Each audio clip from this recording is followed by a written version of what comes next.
Thailand एक ऐसा देश जो अपनी लोकप्रियता, सुंदरता और समृद्ध सांस्कृतिक विरासत के लिए जाना जाता है। हर साल ये देश लाखों पर्यटकों को आकर्षित करता है, जिसमें वो लोग भी शामिल हैं जो अकेले यात्रा करना पसंद करते हैं। However, beneath the surface of this idyllic paradise lies a darker reality. 2019 में ओइसिचन, एक शांत द्वीप, वो एक भयानक अपराध का स्थल बन गया जिसमें दुनिया को सदमे में डाल दिया। ये एक युवा जार्मन पर्यटक मरियम बोल्टी की कहानी है, जिसकी रोमांच की खोज का दुखद अंत हुआ और इसके बाद न्याय की निरंतर खोज जारी हुआ। ये मामला न केवल यात्री के लिए सुरक्षा के महत्व को रेखांकित करती है, बल्कि उस देश में न्याय की जटिलताओं को उजागर करता है, जहां सुंदरता और खतरा सह अस्तित्व में है।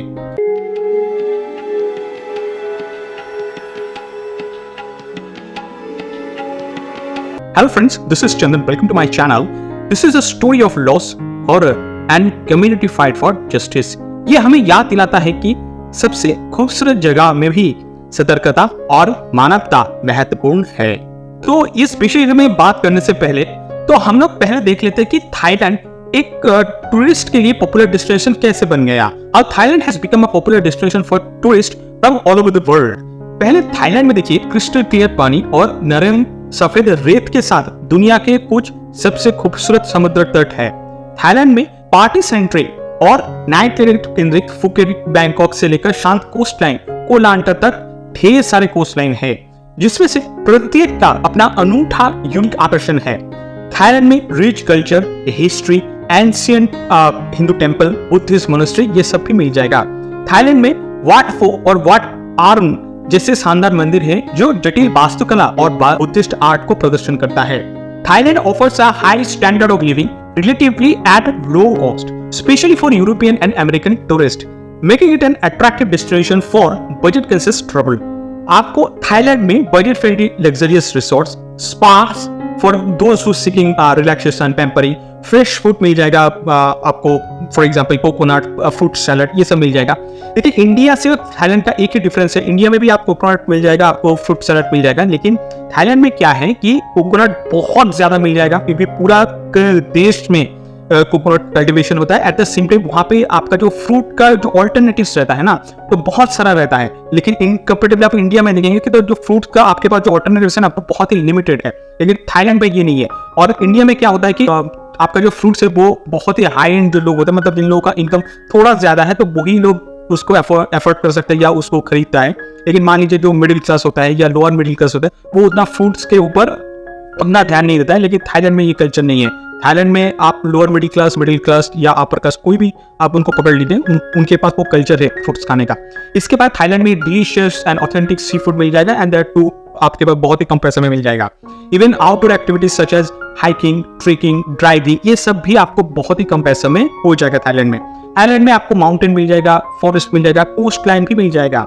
अच्छा, यहाँ पे मैं बार बार एक चीज बोल रहा हूँ कि बार बार बजट फ्रेंडली वर्ड मैं यहाँ पे यूज कर रहा हूँ, क्योंकि थाईलैंड मैं बोल रहा हूँ कि ये बजट फ्रेंडली नेशन है।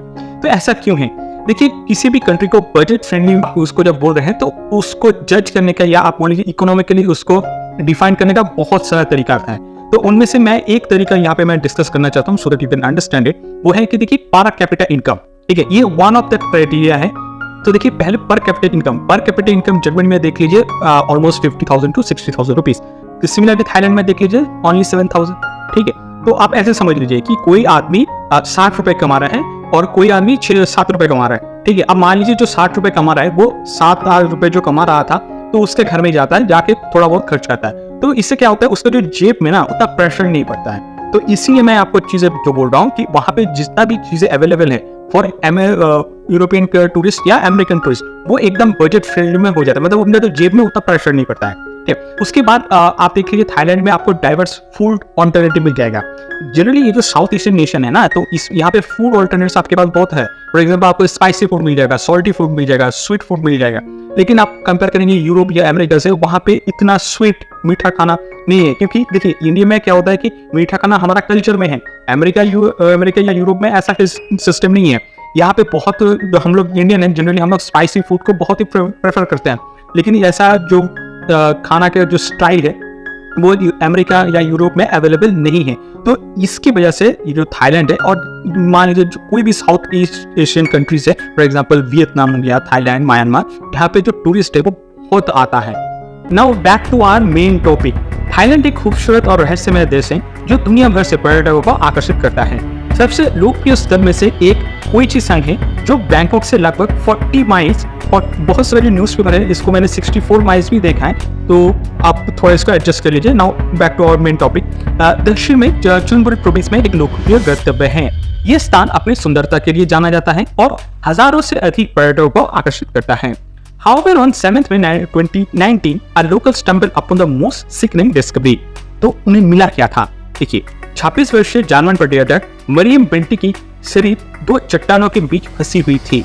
उनके शरीर में अवैध चोटों की निशान भी थी। यह घटना एक वर्क कॉन्फ्रेंस के दौरान हुई, और एक स्थानीय निवासी ने तुरंत लोकल पुलिस को इसके बारे में सूचित कर दिया, जिसके कारण पुलिस वालों ने उस स्थान को सील कर दिया। उन्होंने जल्दी पता लगा लिया कि ये नॉर्मल कोई घटना नहीं है, बल्कि एक सोची समझी नृशंस हत्या है। एवं उल्लेखनीय ये है कि घटनास्थल पे मरियम बेल्ट को नग्न पाया गया। The attack left everyone in shock and a permanent dirt cloud over the Thailand reputation. The police had a case of cold-blooded hands and the hunt to find her killer was on. Maryam को एक चट्टान के पास पाया गया। वो चट्टान पर्यटक के लिए अपरिचित स्थान था, मतलब वहाँ पे किसी का आना जाना उतना नहीं था, एवं वो एरिया एक शांत क्षेत्र था। उन लोगों के लिए बिल्कुल उपयुक्त स्थान था जो निशंस काम करने के लिए प्रतीक्षा कर रहे थे। लेकिन मरियम की लास्ट में अंतिम क्षणों को सिक्योरिटी कैमरा द्वारा कैद कर लिया गया था। And the world began to speculate about her whereabouts. अपनी किराए की मोटरसाइकिल पास में पार्क करने के बाद मरियम जो चोटी पर चढ़ने लगी। संदेह तो और भी बढ़ गई जब उस सिक्योरिटी कैमरा द्वारा अच्छी तरह कवर होने के बावजूद मरियम की वापस नीचे आने के कोई सबूत नहीं मिला या कोई संकेत नहीं मिला। सिक्योरिटी कैमरा से यह पता चला कि मरियम उस दोपहर में केवल अकेली उस पहाड़ी या चट्टान पे नहीं चढ़ी थी। Another vehicle pulled up to the entrance of the mountain and another man became the main suspect in one of Thailand's most barbaric murders. गवाहों ने सस्पेक्ट को दिल्ली गीले कपड़े पहने हुए बताया था। उस आदमी के बारे में कुछ ऐसा था जिसने गवाह को परेशान कर दिया, और वो उसने उसकी विपरीत और उसके वाहन के पंजीकरण नंबर को एक कागज में पंजीकृत कर लिया। इसके बाद पुलिस ने तुरंत ही कार्रवाई शुरू कर दी। उस महत्वपूर्ण गवाह के परिश्रम और उसके द्वारा दी गई जानकारी के बदौलत अपराध की पहचान करने की जांच प्रक्रिया लगभग शुरू होते ही समाप्त हो गई। उस वाहन का मालिक एक 24 वर्षीय व्यक्ति था। मरियम का शव मिलने के कुछ घंटे बाद ही मुख्य आरोपी को हिरासत में ले लिया गया। चौंकाने वाली बात यह थी कि मरियम का शव पाए जाने के बाद आरोपी रॉनगन रोमियोन को सिक्योरिटी कैमरा में वही कपड़े पहने हुए देखा पाया गया जहां पे मरियम की ब्लड स्टेन भी मिला था, मतलब उस कपड़े में मरियम का ब्लड स्टेन मिला था। उससे पूछताछ में पता चला कि हत्या के दिन वो अवैध नशीला पदार्थों और शराब पिया था एवं वो मादक द्रव्य का सेवन कर रहा था। ये वो कर रहा था, हत्या के पहले भी वो कर रहा था, हत्या के बाद में भी वो मादक द्रव्य का सेवन कर रहा था। Roman was known for his unusual behavior, such as stalking and killing his victim in every storage details. जो लोग उन्हें जानता था, मतलब ये कौन है, ये है मुख्य आरोपी रोनकोन को जानता था, तो उनके अनुसार वो अपना दिन में कुछ मजदूरी का काम करता था। मजदूरी का काम थोड़ा छोटा मोटा काम, और स्पेशली नाव साफ करना या कुछ स्विमिंग पूल उसको साफ करना, ये सब जो जितना छोटा मोटा काम था वो ये सब करता था। एवं ज्यादातर वो अपने घर पे अकेले ही रहता था। His life was defined by a major flaw, one that is shared by many men and women in Thailand. He was addicted to illegal drugs and had participated in a ritual that had been a part of the Thailand legal system for many years. ये interesting fact है, right? रोमियोन को केवल कुछ घंटे के लिए द्वीप पर आए थे और उन्होंने मेनलैंड थाईलैंड को एक्सप्लोर करने के लिए बीटन ट्रैक का सहारा लेने की प्लानिंग कर रहा था। रोमियोन ने पुलिस को बताया कि उसने एक अच्छी दिखने वाली महिला को अकेली यात्रा करते हुए देखा और बताया कि वो उसके पास आया और खुलेआम उसके सामने प्रस्ताव रखा। अच्छा, यहाँ पे मैं सिर्फ प्रस्ताव रखा ही बोल रहा हूँ, आप थोड़ा इसको इमेजिन कर लीजिए कि ये कौन सा प्रस्ताव यहाँ पे रखा था। Now back to our topic again. एवं मरियम ने खुले तौर पर इसको इनकार कर दिया। इसके बाद असंतुष्ट रोमियोन ने मरियम के पीछा किया एवं उसे इंप्रेस करने के लिए एक पास से स्टॉल से फूल खरीदा। The man threw his influence of narcotics on the victim, causing her to be violated and unable to escape. कम उम्र की अनुभवी पर्यटक मरियम को जो आने वाला था उसके लिए वो तैयार नहीं थी। उस घटना स्थल से वे खुद को मुक्त करने में कामयाब रही और वो दौड़ पड़ी। हालांकि ये स्पष्ट नहीं है कि मरियम का पैर पे जो चोट था वो कैसे लगी। बहुत सारे जब आप न्यूज़पेपर थोड़ा भी बहुत आप छानबीन करेंगे तो वहां से एक चीज क्लियर है कि बहुत न्यूज़पेपर ने ये कोट किया है कि जब वो मरियम भागी तो उसके बाद उनका जो पैर था वो किसी चट्टानों में घुस गई थी, तो जिसके कारण वो गिर गई और उसके बाद उनका जो पैर था वो टूट गई। बहुत सारे जगह पे ये लिखा हुआ है कि नहीं, उनका जो पैर था वो पहले से ही टूटा हुआ था, तो इसके लिए वो भाग नहीं पाई और इसकी वजह से उनके साथ ये गलत काम हो गया। एनीवेज अंतिम क्षणों में रोहन को पुलिस को घटनास्थल पर ले गया और उसने क्लियरली बोल दिया कि उसने एक बड़ा पत्थर उठाया था और उसने उस पत्थर से मरियम को चेहरे पर बार बार मारना शुरू कर दिया था। रोमिन पर नशे में गाड़ी चलाने सहित कई अपराधों का आरोप लगाया गया। उनकी मुकदमे पर मीडिया और जनता द्वारा बारीकी से नजर रखा गया। And Romin hoped for a light sentence due to his full confession. इसका क्या मतलब है? देखिए, थाईलैंड की न्याय प्रक्रिया अक्सर उन लोगों के प्रति उदारता दिखाता है जो अपनी अपराध को स्वीकार करते हैं। इस मामले में सार्वजनिक आक्रोश ने सख्त न्याय की मांग की। मरियम की हत्या की क्रूरता ने थाईलैंड में पर्यटकों के लिए चल रही सुरक्षा को उजागर कर दिया एवं हाल के वर्ष में आगोंद के खिलाफ हिंसा के कई मामले सामने आए।